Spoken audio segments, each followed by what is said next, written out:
But if the Nintendo 64 gets fully developed into an FPGA core, then this controller should have me covered.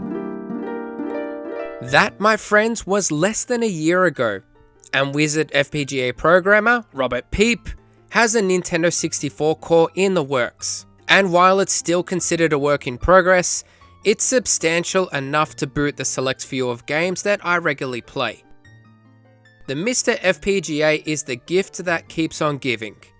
And with each major core release, I get to declutter my setup by moving another retro console into storage, no longer needing to worry about ODEs and flash carts, console mods, and maintenance of the hardware. So far, I've stashed away my Atari 2600, AV Famicom, SNES, PlayStation 1, Sega Master System, Sega CD and 32X combo, and once I get a larger SD card, eventually the Sega Saturn. With the Nintendo 64 about to be the newest member of the console stash or sell club, I'm testing the core with my controllers and peripherals to see if migrating over to the Mister will be a smooth transition. As of early March 2024, the core's in open beta, so it won't be automatically downloaded by Update All just yet. So for now, you'll have to add these lines of text to the download.ini file located in the root of the Mister's SD card, which I've written in the description to simply copy and paste. After you run Update All, congratulations, you're fundamentally a step closer to an RGB HDMI modified Nintendo 64. With the flurry of retro consoles the Mister can handle, also comes the controller dilemma. Do we adapt original controllers, get modern upgrades, have one controller to rule them all, or a combination? Personally, I've always wanted the authentic experience by using the gamepad that's as close to the original as possible, and if a wireless version exists, then sign me up. And that's what I love most about the Saffun pad. Well, apart from the stick's smooth circular motions, with its low lag 2.4 GHz connection and built-in rumble, feels and plays nearly identical to the real thing. To use it on the Mister, you'll need to define the buttons in the main menu. I put the controller into X input first by holding the start and B buttons, as this is the only mode that rumble will work.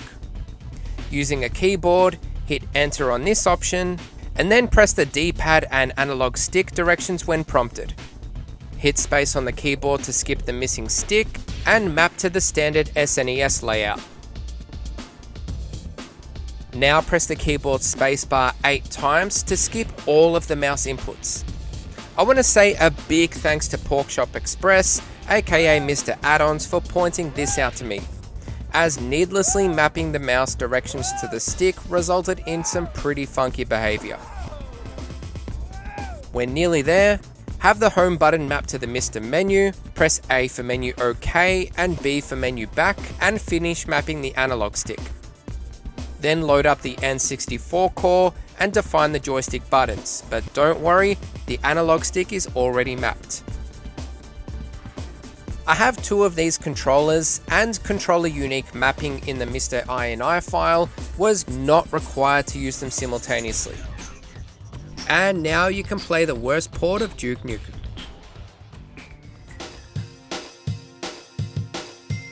On my initial Saffun controller video, there was a comment by Takumi Joy-Con Boys recommending a few tests with the analog stick to see if it consistently handles complex maneuvers.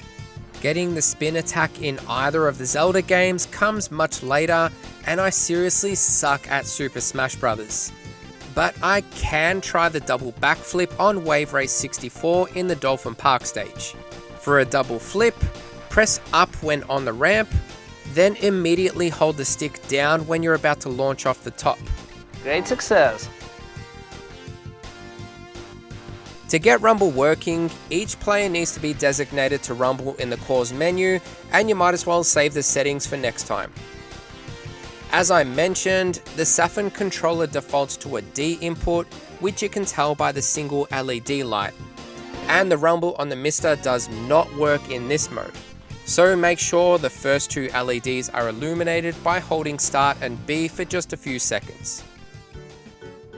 SNAC adapters allow original controllers and their peripherals to behave natively on the Mister as if playing on original hardware. But the downside is that you can't call up or navigate the Mister's OSD with the controller plugged into SNAC. I tested some peripherals that will only work with a serial connection. The transfer pack, and this analog wheel and pedals made for the PS1, Sega Saturn, and the Ultra 64. This adapter also doesn't need a primary voltage level shifter and can plug directly into the user port of the analog I/O board. I couldn't get the transfer pack working on the Saffun or Retrobit receivers, but with an original controller, I can interface Game Boy games with Pokemon Stadium 1 and 2, primarily to import Pokemonsters.